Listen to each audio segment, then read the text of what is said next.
my brother handcuffed me at my parents' anniversary, announcing to 50 guests that I was a fraud. He grinned, thinking he'd finally exposed my lies. He didn't realize the federal badge around my neck was real, or that the squad cars outside were actually for him. This is where the story truly begins, and you won't want to miss what happens. Make sure you're subscribed to see it through to the end. We're always curious. Where in the world are you all watching from today? Let us know in the comments. The pain in my side was a dull, rhythmic throb, a constant reminder of the 3 cracked ribs I was currently hiding under my dress blues. I shifted in the driver's seat of my rental car, wincing as the stiff fabric of the uniform pressed against the bandages taped tightly to my torso. I took a deep, shaky breath, trying to steady my heart rate. It wasn't the physical pain that had my hands trembling slightly on the steering wheel. It was the dread pooling in my stomach, a cold, heavy weight that had nothing to do with the mission I had just returned from, and everything to do with the house sitting at the end of the long, gravel driveway in front of me. I checked my reflection in the rearview mirror. My face looked gaunt, the dark circles under my eyes practically bruised purple against my pale skin. I looked like I had been through a war zone, which, technically, I had. Just 48 hours ago, I had been in a debriefing room in a secure facility in Virginia, explaining how an undercover operation regarding a massive arms trafficking ring had gone sideways. I hadn't slept in 2 days. My body was screaming for rest, for a hot shower, for a week of silence. But today was Richard and Mom's 40th wedding anniversary. "Pull it together, Mia," I whispered to the empty car, my voice raspy. "It's just a dinner, just 3 hours. You can survive 3 hours." I hadn't planned on wearing the uniform. I usually kept my military life completely compartmentalized from my family. To them, I was a logistics clerk, a paper pusher who managed inventory for the army. Boring. Safe. Unimpressive. That was the cover story I had maintained for 15 years to protect my clearance and my safety. But my flight had been delayed. My luggage with my civilian formal wear was lost in transit at O'Hare, and I had come straight from a mandatory formal commendation ceremony. I literally had nothing else to wear but my fatigue green casuals or my formal dress blues. For an anniversary party, the blues were the only respectful option. I opened the car door and stepped out into the crisp evening air. The house, my childhood home, was lit up like a beacon. I could hear the hum of conversation and the clinking of glasses drifting through the open windows. It should have been a welcoming sound. It should have felt like coming home. Instead, as I walked up the path, I felt a sudden, sharp spike of anxiety, an instinct honed by years of field work telling me that something was wrong. The atmosphere felt charged, volatile. I reached the front door and hesitated, my hand hovering over the brass knob. I took another breath, steeling myself, and pushed the door open.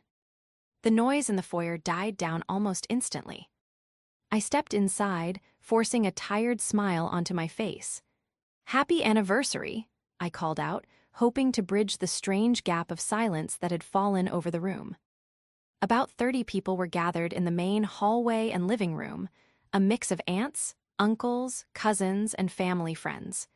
Usually, my arrival would be met with polite, if somewhat indifferent, greetings. I was the absent daughter, the one who missed Christmases because of inventory audits, the one who never had interesting stories to tell. But today, no one smiled back. My Aunt Linda turned away, whispering something furiously to my cousin.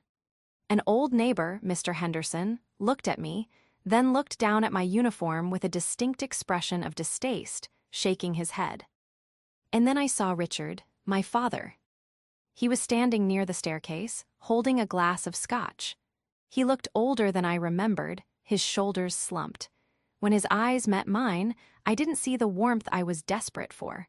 I didn't see relief that his daughter had made it home safely. I saw disappointment, deep, crushing disappointment. "You actually wore it," he said, his voice carrying across the silent room. It wasn't a question, it was an accusation. "Mia, I told your mother you wouldn't have the audacity, but here you are." I froze, the pain in my ribs flaring as my muscles tensed. Dad, what are you talking about? My luggage got lost, I didn't have a choice. Stop, he said, holding up a hand. The betrayal in his eyes hit me harder than the shrapnel had 2 days ago. Just stop lying. For one night, Mia, can't you just stop lying? The room spun slightly. I had faced interrogations, high-speed pursuits, and armed hostiles. But this, the sheer toxicity in the air, the collective judgment of the people who were supposed to love me, it was worse than the diagnosis of the injuries I was carrying. It was a different kind of wound, one that no bandage could cover. I stood there in the entryway, the heavy oak door still open behind me, letting in a draft that chilled the sweat on my back. My hand instinctively went to the lapel of my jacket, fingers brushing the texture of the ribbons pinned there. The silver star, the purple heart, the commendations that I had bled for, quite literally. I don't understand, I said, my voice quiet but steady. I closed the door and took a step further into the room, despite every instinct telling me to retreat. Dad, I'm not lying. I came straight from base. Why is everyone looking at me like I committed a crime? Richard turned away, unable to even look at me, which hurt more than if he had screamed. He muttered something to my mother, who was standing beside him, wringing her hands in a nervous, fluttery motion she always did when conflict arose. She looked at me with tear-filled eyes, but she didn't step forward to hug me. She stayed planted next to Richard, a unified front against their own daughter. We know, Mia, a voice sneered from the living room archway. I turned, Derek. My younger brother was leaning against the doorframe, swirling a beer in his hand. He was wearing a cheap, ill-fitting suit that was a size too big in the shoulders, and on his hip, clipped to his belt in a way that was both aggressive and tacky, was a folded pocket knife and an oversized ring of keys, artifacts of his job as a mall security supervisor. Beside him stood Thea. She was dressed in a shimmering red gown that was far too flashy for a home anniversary dinner, her hair teased up high. She was looking at me with a predator's grin, her eyes scanning my uniform with a mockery that made my skin crawl. Hey, Derek, I said, keeping my face neutral. Happy anniversary to Mom and Dad. Derek pushed off the doorframe and walked toward me, entering my personal space. He smelled of cheap cologne and arrogance. You've got some nerve, he laughed, a harsh, barking sound. Coming in here playing dress-up. Again. It's not dress-up, Derek, I said wearily. The pain in my side was becoming a sharp, stabbing sensation. I needed to sit down. I'm a major in the United States Army, you know this. I know you're a logistics clerk, Derek corrected, his voice rising so the whole room could hear. I know you count boxes of MREs in a warehouse in Kentucky, and I know you bought that uniform and those shiny little fake medals online. The room gasped. I saw Aunt Linda cover her mouth. My blood ran cold. This wasn't just the usual sibling bickering. This was a narrative he had been building, a poison he had been dripping into my parents' ears while I was deployed in silence. Derek, I said, dropping my voice to a dangerous low, be very careful what you say next. Or what? Thea chimed in, stepping up beside him and looping her arm through his. She looked at me with pity that was entirely feigned. Oh, Mia, honey, we're just embarrassed for you. It's pathetic, really. Trying to outshine your brother just because he's actually out there protecting people. I blinked. Protecting people? He works at the mall, Thea. He is in law enforcement, Thea snapped, her veneer cracking for a split second. He is the head of security. He deals with real criminals. Unlike you, playing soldier. I looked at my parents again. And you believe this? I asked Richard. You believe I would spend 15 years faking a career? Faking? This, I gestured to my uniform. Richard sighed, a sound of heavy resignation. Derek showed us the website, Mia, the one where you can buy the costume. He explained how people like you do this for attention. Stolen valor, he called it. Stolen valor, I repeated, the words tasting like ash. We just wanted a nice night, Mom whispered, finally speaking. Why did you have to ruin it with your fantasies? I felt a sudden clarity wash over me. The exhaustion receded, replaced by a cold, sharp focus. I looked at Derek. He was beaming, his chest puffed out, basking in the validation of the room. He had won. He had successfully turned the narrative so completely that my own reality was being treated as a delusion. But as I looked at him, at his sloppy stance, at the way Thea was whispering in his ear, fueling his ego, I realized they had made a catastrophic error. In their haste to paint me as a fraud, they had forgotten one crucial thing. They assumed I was just Mia, the sister who disappeared for months at a time. They didn't know about the investigation I had been running for the past 6 months. They didn't know that my logistics cover was blown specifically because I was tracking a domestic terror financing ring. And they certainly didn't know that the financing trail had led me to a series of shell companies, one of which was managed by the very security firm Derek worked for. I touched the badge hanging around my neck, hidden beneath the lapel of my jacket. "Okay," I said softly, "you think I'm a fraud. Fine. Admitting it is the first step," Derek smirked. "I'm going to get a glass of water," I said, bypassing him. As I walked past, I leaned in, my voice barely a whisper. "Enjoy your victory lap, Derek. You're going to need the stamina." I made my way to the kitchen, the eyes of the family burning holes in my back. I needed a moment to regroup. I poured a glass of water from the tap, my hand trembling not from fear anymore, but from a simmering rage I was struggling to suppress. I thought about the last 15 years. The missed birthdays were real. The empty seat at Thanksgiving was real, but the reasons weren't what they thought. I wasn't counting boxes. I was in Kandahar, extracting intelligence from high-value targets. I was in Germany, coordinating joint task forces. I had sacrificed a normal life, a marriage, and my own physical health to serve a country that didn't know my name. And I did it while sending money home. That was the kicker. Every month, I sent a check to help out with the house repairs or for Mom's medical bills. I lived on a meager stipend and funneled my hazard pay to them. Derek, on the other hand, had lived in the basement until he was 30. He had failed the police academy entrance exam 3 times, twice on the physical, once on the psych evaluation. I knew this because I had seen his files. He was aggressive, impulsive, and had a problem with authority. But instead of accepting it, he built a fantasy world where he was the protector, the sheepdog, and everyone else was a sheep. And I was just the jealous sister trying to steal his thunder. "Nice costume," a voice dripped with sarcasm from the doorway. It was Thea. She walked into the kitchen, the sequins on her dress catching the fluorescent light. She didn't offer to help. She just leaned against the counter, examining her manicured nails. "You know, you really should have changed," she said, her voice sickly sweet. "Derek is really upset. He was planning to make a toast to Richard, and now everyone is just talking about you and your mental issues." "Is that what we're calling them?" I asked, taking a sip of water. "Mental issues." "Well, what else do you call it when a grown woman plays dress-up?" Thea laughed. She walked closer, lowering her voice. "Look, Mia, we know you're jealous. Derek is going places. He's about to get a huge promotion. He's going to be running security for the entire regional district. He's going to be a big deal." I stared at her. "Regional district? You mean the contract with OmniCorp?"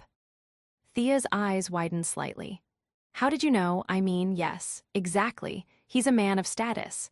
And you're just a sad, lonely clerk who wears a costume to feel special." She reached out and flicked one of the buttons on my jacket.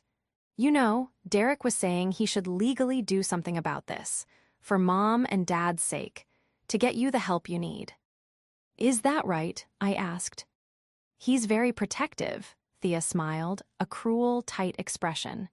"He doesn't like liars. He says you're a disgrace to the family name. Honestly, I agree. If I were you, I'd leave before he loses his temper. You know how passionate he gets." Passionate, that was a nice word for volatile. "I'm not leaving, Thea," I said, setting the glass down.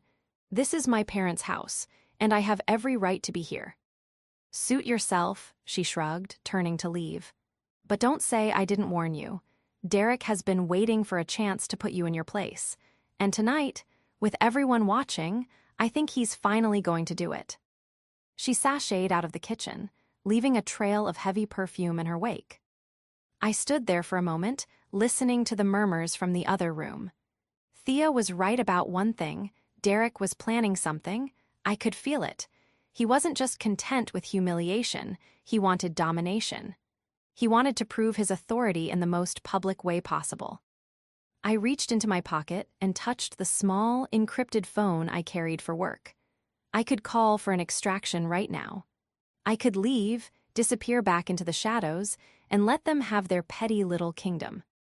But then I thought about the envelope in my car. The one I hadn't planned on opening tonight. The one that contained the preliminary findings of the investigation into the security firm Derek worked for. I hadn't wanted to ruin the anniversary. I had planned to deal with Derek quietly, later, privately. But if they wanted a show, if Derek wanted to play the law enforcement hero. I adjusted my jacket, wincing as the movement pulled at my ribs. I straightened my spine, ignoring the pain. "Okay, brother," I whispered. "Let's see who the real officer is." I walked back out into the hallway. The volume in the living room had risen. Derek was standing in the center of the room, holding court. He had a glass of champagne in one hand and was gesturing wildly with the other. "And that's the thing about integrity," Derek was saying, his voice booming. "You either have it or you don't. Some people have to buy their honor at a costume shop. Real men earn it." He saw me enter the room. The conversation stopped. Derek set his glass down on the coffee table with a purposeful clink. He turned to face me, his face flushed with alcohol and adrenaline. He unclipped the radio from his belt, a walkie-talkie he wore for absolutely no reason at a family dinner, and set it down next to the drink. Then he reached for the handcuffs. "Mia," he announced, his voice taking on a fake, authoritative cadence he must have copied from TV shows. "I tried to be nice. I tried to let you leave with some dignity. But you're disrespecting this family, and you're breaking the law." The room went deathly silent. "What are you doing, Derek?" Mom asked, her voice trembling. "I'm doing what needs to be done," Derek said, unclipping the handcuffs from his belt. The metal clicked ominously. "Mia Vance, you are in violation of the Stolen Valor Act of 2013, impersonating a military officer for personal gain." He took a step toward me, holding the cuffs up. "I am placing you under citizen's arrest," he declared, a manic gleam in his eyes. "Get on your knees." "Get on your knees," Derek repeated, his voice shaking slightly, not with fear, but with the adrenaline of a man who believes he is finally, indisputably, the alpha in the room. The room held its breath. My mother was sobbing quietly into a napkin. My father, Richard, looked torn, caught between the spectacle he hated and the perverse satisfaction of seeing his lying daughter finally disciplined. No one moved to stop him. Not one aunt, not one cousin. They were an audience, and Derek was the star performer. I looked at the handcuffs dangling from his fingers. Cheap, nickel-plated steel, probably ordered from the same tactical supply website where he bought his belt. In that fraction of a second, my training kicked in. The emotional hurt, the stinging betrayal of my parents standing idle, was shoved into a mental lockbox. The part of me that was Mia the sister vanished. I was now Major Vance, Senior Special Agent, CID, and I was analyzing a hostile subject. If I resisted physically, I would hurt him. With 3 cracked ribs, I was slower than usual, but Derek had 0 combat training. I could disarm him in 3 seconds, probably break his wrist in the process. But that would play right into his narrative. "See? She's crazy. She's violent. She assaulted me." No, the most damaging thing I could do to Derek right now was absolutely nothing. "You're making a mistake, Derek," I said, my voice dead calm. I didn't kneel. I stood at attention, my posture perfect despite the pain in my side. "If you put those cuffs on me, you are committing a felony, false imprisonment, assault, and interfering with a federal agent." "Federal agent?" Derek laughed, looking around the room for approval. "Hear that? She's still doing it. She's committed to the bit." He lunged forward, grabbing my left wrist. The pain in my ribs spiked as he yanked my arm, but I didn't pull back. I let him do it. I let him twist my arm behind my back, using far more force than was necessary. I heard the click-click-click of the ratchet mechanism tightening against my skin. "Derek, that's too tight," Mom cried out, taking a half step forward. "Stay back, Mom," Derek barked, panting as he grabbed my other hand. "I'm securing the suspect. This is for her own good. She's clearly unstable." He snapped the second cuff on. My hands were bound behind my back. The metal bit into my wrists, pinching the ulnar nerve. "There," Derek exhaled, wiping sweat from his forehead. He stepped back, hands on his hips, surveying his prisoner. "Now, I'm calling the real police. And when they get here, they're going to take you down to the station, book you for stolen valor, and maybe then you'll get a psych eval." "Go ahead," I said. I stood with my feet shoulder-width apart, staring him directly in the eyes. "Call them." Derek fumbled for his phone, his fingers trembling with excitement. He dialed 911, putting it on speaker for maximum dramatic effect. "Yes, emergency," he said, his voice dropping an octave, trying to sound deep and commanding. "This is Officer. This is Security Supervisor Vance. I have detained a suspect at 42 Maple Drive. We have an individual impersonating a military officer. She is hostile. I have her in custody." He listened for a moment, then smirked at me. Yeah, send a unit, hurry." He hung up and looked at the crowd. "They're on their way. It's over, Mia." The next 10 minutes were an excruciating exercise in patience. Derek paraded around the living room, recounting to the guests, who were now whispering furiously, how he had spotted signs of my deception years ago. Thea was clinging to his arm, looking at me with a mixture of disgust and triumph. "It's the stitching," Derek was explaining to Uncle Bob, pointing vaguely at my uniform. "Real Army uniforms don't look like that, and the ribbons, totally random order." I looked it up. I closed my eyes for a brief second. My rack was perfect. I had spent an hour fixing it before the ceremony. The audacity of his ignorance was almost impressive. But while he gloated, I was working. I was mentally cataloging the room. 32 witnesses. A clear admission of arrest by a non-officer. The physical evidence of the handcuffs on my wrists. And, crucially, Thea's purse sitting on the hallway console table. I could see the edge of a manila envelope sticking out of it, an envelope with the logo of Shield Point Security, Derek's employer. Why did she have work documents at a party? The puzzle pieces clicked together. My investigation into the money laundering ring had flagged Shield Point as a pass-through entity. I knew they were moving illicit funds. I hadn't known Derek was directly involved. I assumed he was just a clueless employee. But seeing Thea guarding that envelope, seeing how desperate they were to discredit me. They weren't just jealous, they were scared. Derek wasn't just trying to humiliate his sister. He was trying to neutralize a threat. Whether he knew I was real or not, he needed me to be a crazy liar, so that if I ever asked questions about his sudden influx of cash or his promotion, no one would believe me. He had built a trap for me, but he had forgotten that when you trap a tiger, you'd better make sure the cage is strong enough. I shifted my weight, testing the handcuffs. They were single lock, amateur hour. I could shim them if I wanted to, but I needed the police to see them on me. I needed the visual of a decorated field-grade officer in handcuffs placed by a mall guard. "Derek," I said, breaking my silence. He turned annoyed. "Quiet suspect." "You have the right to remain silent," I said, "but I suggest you start thinking about your defense attorney. Because when that patrol car rolls up, the narrative changes." "You're delusional," he spat. "No," I replied softly, "I'm patient." The red and blue lights flashed through the front bay window, painting the living room in a strobing wash of color. The silence that fell over the party was absolute. This wasn't a game anymore. The law was here. Derek puffed out his chest. Finally, he marched to the front door and threw it open. 2 uniformed officers stepped in. I recognized the lead officer immediately, Sergeant Miller. He was a veteran of the local PD, a good man I had coordinated with on a joint task force regarding drug interdiction 2 years ago. He looked tired, his hand resting casually near his belt until his eyes adjusted to the room. "What's the situation?" Miller asked, scanning the crowd.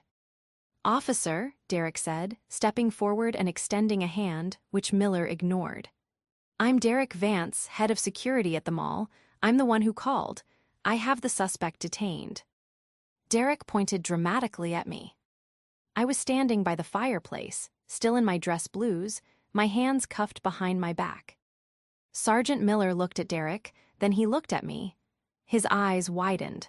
He blinked, as if trying to process the visual disconnect. He took a step forward, squinting slightly, then looked back at Derek with an expression of profound confusion. "You detained her?" Miller asked. "Yes, sir," Derek beamed. "She's my sister, unfortunately. She's mentally unstable. She put on this costume and came here claiming to be a major. Violation of the Stolen Valor Act. I performed a citizen's arrest for impersonation and creating a disturbance." Miller didn't respond to Derek. He walked straight past him, crossing the room in 3 long strides. He stopped 3 feet in front of me. He looked at the rank on my shoulders, then at the badge hanging around my neck, and finally at my face. The room was deadly silent. Thea was smirking, waiting for the handcuffs to be replaced by police ones. My parents were holding hands, looking down at the floor, unable to watch their daughter being hauled away. "Major Vance," Miller said. His voice wasn't accusing, it was shocked. "Hello, Sergeant Miller," I replied calmly. "I apologize for the disturbance. As you can see, I'm currently incapacitated." Miller's head snapped back to Derek. "You handcuffed a federal agent." The smirk fell off Derek's face. It didn't slide off, it vanished instantly, replaced by a look of slack-jawed confusion.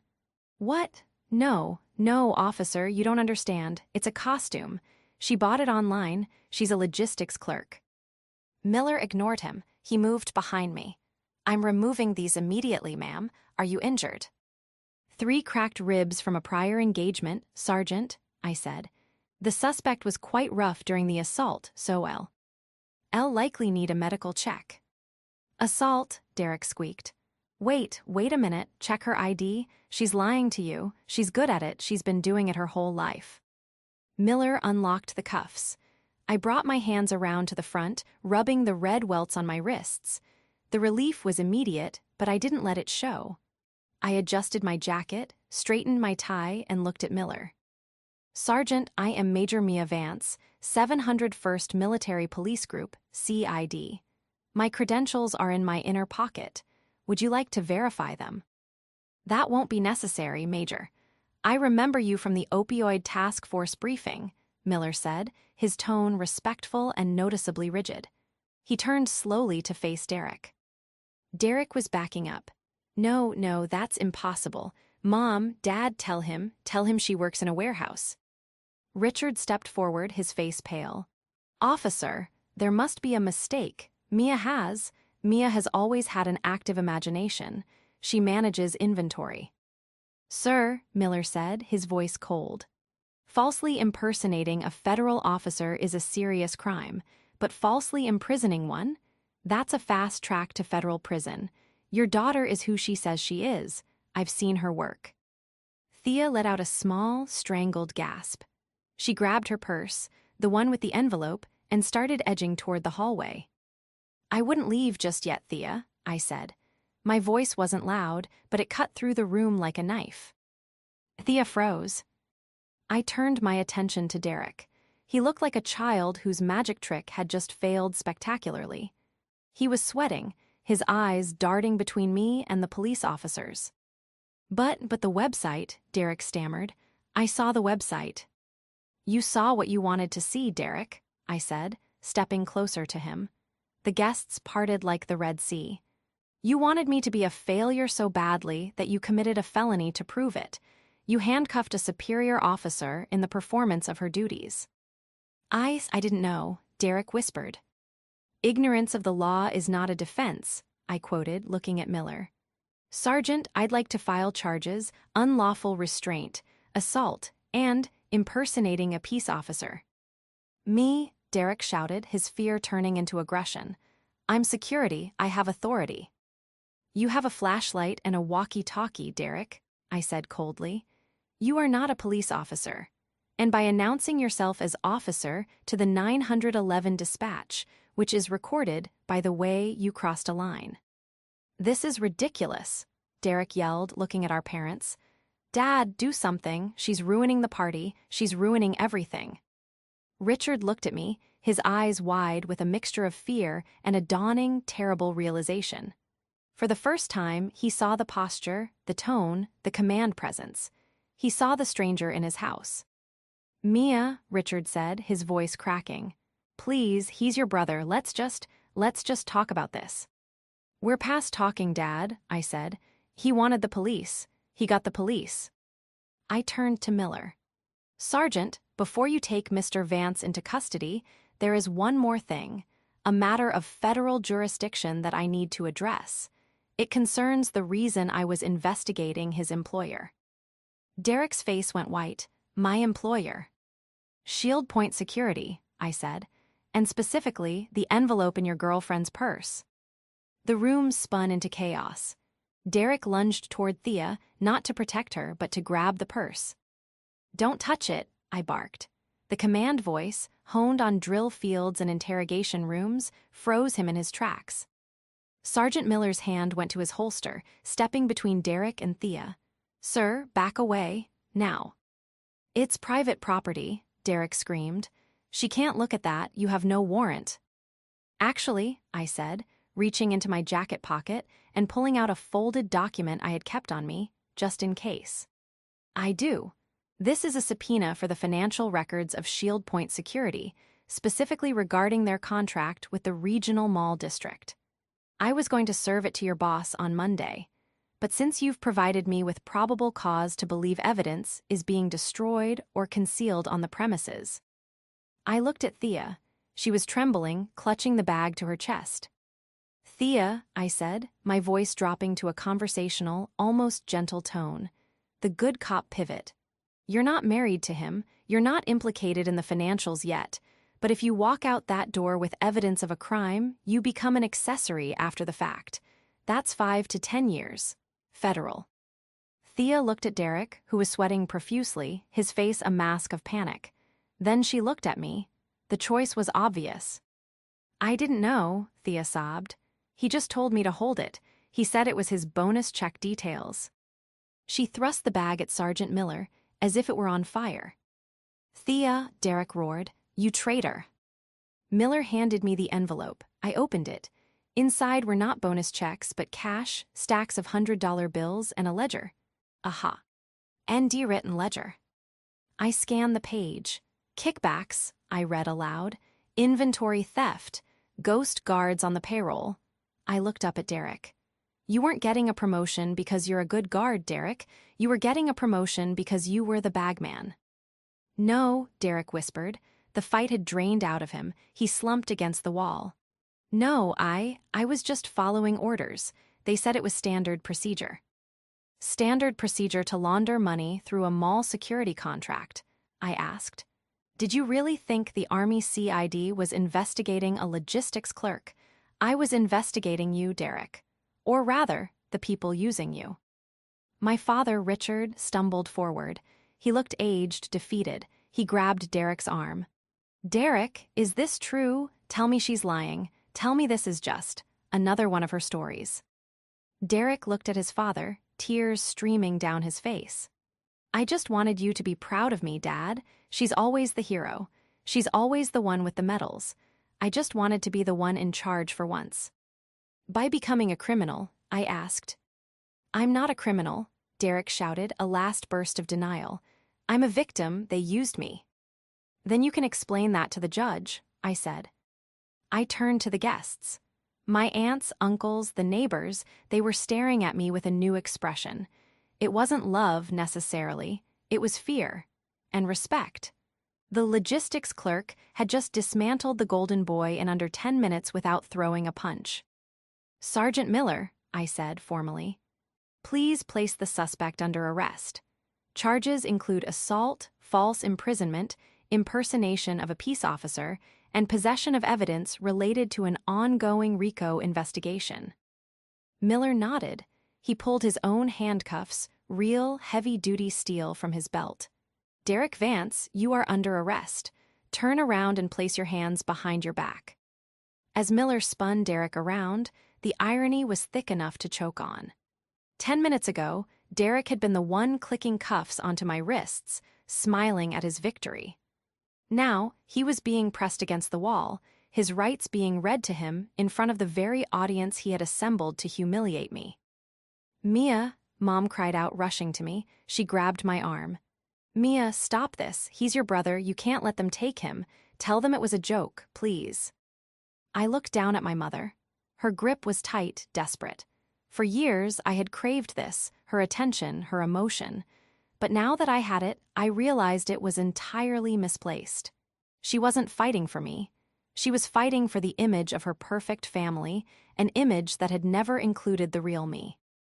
"I can't stop it, Mom," I said, gently removing her hand from my arm. "He called the police. He broke the law, and frankly, he's dangerous." "He's your brother," she wailed. "He's a suspect," I corrected. "And right now, I'm not his sister. I'm the major he tried to arrest." I walked over to where Miller was marching a sobbing Derek toward the door. I stood in his path for a moment. Derek looked up at me, his eyes red. "You planned this," he hissed. "You set me up." "I came for dinner, Derek," I said, my voice low so only he could hear. "I came to celebrate Mom and Dad. You're the one who brought the handcuffs. You're the one who wanted a show." I leaned in closer. "You wanted to know who I really was. Now you know." Miller guided him out the door. The flashing lights outside intensified as a second cruiser pulled up to transport him. I stood in the open doorway, the cold night air hitting my face. The pain in my ribs was throbbing, a deep, rhythmic ache. But as I watched my brother being placed into the back of the squad car, I didn't feel triumph. I didn't feel joy. I felt a profound, exhausting sense of closure. But it wasn't over yet. The ledger in my hand was just the tip of the iceberg. Shield Point Security wasn't just a local scam, it was connected to something bigger, something I had been chasing for 6 months. Derek was just a pawn. I turned back to the room. The party was effectively over. The guests were murmuring, grabbing their coats, eager to escape the awkwardness. But my father was still standing there, staring at me. "You ruined the anniversary," Richard said, his voice hollow. I looked at him, really looked at him. And I realized that no amount of medals, no amount of rank would ever be enough for him. "No, Dad," I said, buttoning my jacket. "I saved you from a federal indictment, because if I hadn't stopped him tonight and he had kept laundering that money, you and Mom would have been next on the list of accomplices." I walked past him toward the kitchen to retrieve my cover. "I suggest you call a lawyer for your son. He's going to need a good one." The fluorescent lights of the precinct waiting room buzzed with a low, irritating hum that seemed to synchronize with the throbbing in my side. It was 3:00 a.m. I was sitting on a hard plastic chair, holding a lukewarm cup of vending machine coffee, watching the drama unfold near the front desk. My parents hadn't gone home. They had followed the squad cars to the station, and for the last 4 hours, they had been loudly demanding to see their son, threatening to sue the department, and insisting that this was all a family misunderstanding orchestrated by a jealous sister. I hadn't spoken to them yet. I had been in the back with Sergeant Miller and 2 federal agents who had arrived from the field office, processing the evidence from Thea's bag. The ledger was damning. It wasn't just embezzlement. It was systematic laundering for a group that had been on the terror watch list for 3 years. Derek hadn't just stolen, he had facilitated the movement of funds used to purchase untraceable firearms. I walked out into the lobby. My footsteps echoed on the linoleum. "There she is," my mother shrieked, pointing a trembling finger at me. She looked disheveled, her makeup running, her anniversary corsage wilted and pinned crookedly to her dress. Mia, tell them to let him go right now. Richard stood up, his face a mask of fury. You have gone too far, Mia. Having your brother arrested at our anniversary? Do you have any idea the humiliation you've caused us? Mr. Henderson was asking if we needed a bail bondsman. A bondsman, Mia. You should take his number, Dad, I said, my voice raspy from exhaustion. You're going to need him. Although, for federal charges, bail is usually denied. Federal charges? Richard scoffed, waving his hand dismissively. Stop with the drama. He's a security guard. He probably just mishandled some paperwork. You're blowing this up to punish us for being proud of him. A small crowd had gathered, officers on break, a few people waiting to file reports, and the desk sergeant. The public nature of this confrontation was unavoidable. My parents were making sure of that. I'm not doing this to punish you, I said, stepping closer. I'm doing this because he's a criminal, and you need to stop enabling him before you get dragged down with him. He is a good boy, Mom cried, grabbing the lapels of my dress uniform, her fingers digging into the fabric. He is a protector, just like you pretend to be. I gently but firmly removed her hands. I don't pretend, Mom, and tonight you're going to see exactly what your good boy has been doing. I signaled to Sergeant Miller, who was standing by the door to the squad room. He nodded and brought out a tablet. I didn't want to do this here, I said to the room, my voice steady. But since you refuse to listen to the law, maybe you'll listen to the evidence. I took the tablet. This, I said, swiping to a surveillance photo, is Derek 3 weeks ago. He's meeting with a man named Viktor Volkov behind the mall loading docks. Richard squinted at the screen. So, he's doing his job, talking to vendors. Volkov isn't a vendor, Dad. He's a broker for illegal firearms, I explained, swiping to the next image. And this is Derek accepting a brown paper bag, the same type of bag we found in his apartment an hour ago during the execution of a search warrant. You searched his apartment, Mom gasped. You violated his privacy.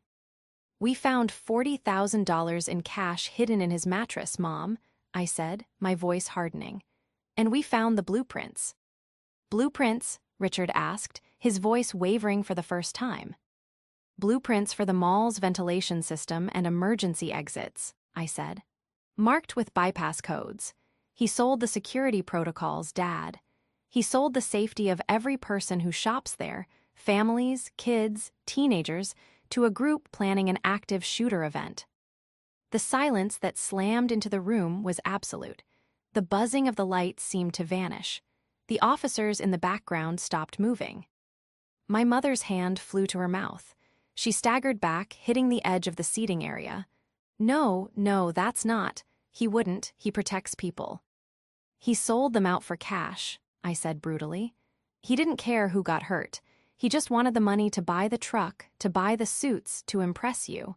He wanted to play the big shot so badly that he became a traitor. You're lying, Richard whispered, but the conviction was gone. He looked at the photo of Derek shaking hands with the arms dealer. He looked at the timestamp. I wish I was, I said softly. I really wish I was just a jealous sister making up stories. But I'm not. I'm the senior special agent who just stopped your son from being an accessory to mass murder. At that moment, the heavy steel door to the holding cells opened. 2 officers escorted Derek out.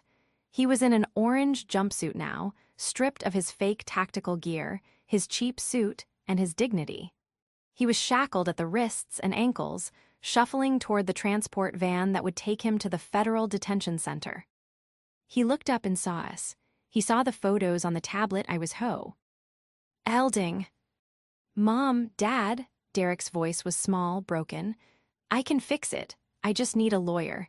Tell them I was undercover. Tell them I was working with the police. Richard stared at his son. He looked at the shackles. He looked at me, standing tall in my legitimate uniform, holding the evidence of a averted tragedy.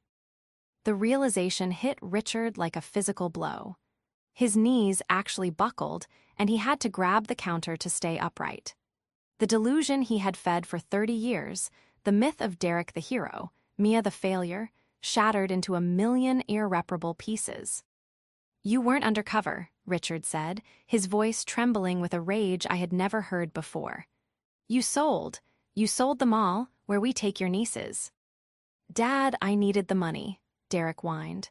"You said you wanted me to be successful. You said you were tired of me being a rent-a-cop."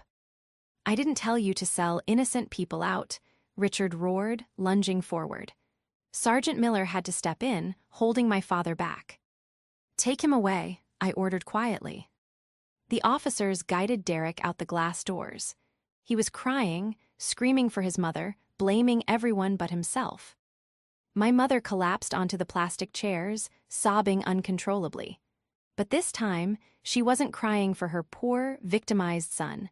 She was crying for the monster she had coddled. I stood over them, feeling a strange lightness. The weight of their judgment, which I had carried on my shoulders for decades, had evaporated. "I'm going back to the hotel," I said. "I have a briefing in 4 hours. I suggest you go home and get some sleep. The arraignment is at 10:00 a.m. Don't bother hiring a lawyer. The court will appoint one. He's going to need a public defender who specializes in plea deals for domestic terrorism." I turned to leave, my combat boots squeaking slightly on the floor. "Mia," Richard called out. I stopped, but I didn't turn around. We didn't know," he stammered. "We thought." "I know what you thought," I said, looking at my reflection in the glass door. "I saw the major. I saw the survivor. You thought I wasn't enough. You were wrong." I pushed the door open and walked out into the cool night air. 6 months later. The courtroom was quiet, save for the scratching of the stenographer's machine. I sat in the back row, wearing a civilian suit. I didn't need the uniform today. The judge knew who I was. The prosecutor knew who I was. And most importantly, I knew who I was. Derek stood before the bench. He looked thinner, paler. The swagger was gone, replaced by a permanent hunch, as if he were trying to make himself smaller. He had taken the deal. In exchange for testifying against Volkov and the rest of the Shield Point laundering ring, the federal prosecutor had dropped the accessory to terrorism charges down to grand larceny, fraud, and providing material support to a criminal enterprise.